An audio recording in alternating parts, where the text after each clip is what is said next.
Hello दोस्तों, स्वागत है आपका एक बार फिर से कमल एकेडमी कोच में। आइए आज फिर से कुछ नया सीखते हैं। Good morning students, here I am Vinita and today we will study English Literature Chapter 10 Limericks. Limericks mean a humorous poem consisting of 5 lines. This is a very creative limerick written by Edward Lear.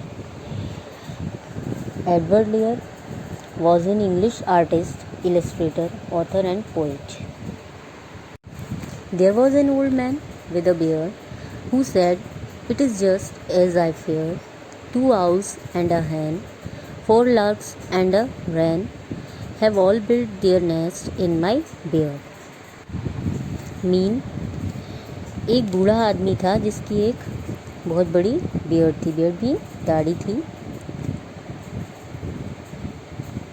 यह बिल्कुल वैसा ही था जैसा उसे डर था कि उसकी बियर्ड में 2 आउल्स ने, एक हैन ने, 2 लार्क्स और एक रैन ने, लार्क्स और रैन होती हैं बर्ड्स, उन्होंने उसकी बियर्ड में अपनी नेस्ट मीन घोंसले बनाए हुए।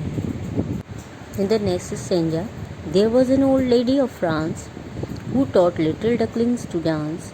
When she said tick a tack, they only said quack, which grieved that old lady of France. यहाँ पर grieved मीन होता है दुखी होना। तो एक फ्रांस में एक ओल्ड लेडी थी जिसने डकलिंग्स को, जो डक के बेबीज़ होते हैं, यंग वंस, उन्हें कहते हैं डकलिंग्स, उनको ने डांस सिखाया।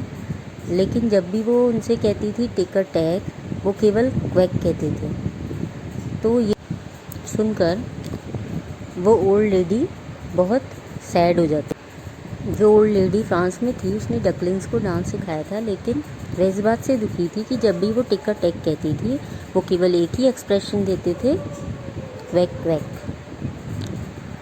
इन the next stanza the poet says, there was an old man in a tree whose whiskers were lovely to see, but the birds of the air plucked them perfectly bare to make themselves next in that tree. इस stanza में एक बूढ़ा आदमी था जो कि एक पेड़ पर था, जिसकी विस्कस होती मूछें बहुत लवली दिखाई देती थी।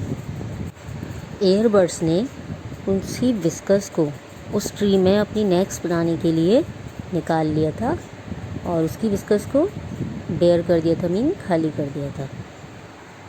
तो वो ओल्ड मैन था, अपनी विस्कस के निकलने की वजह से बहुत दुखी था।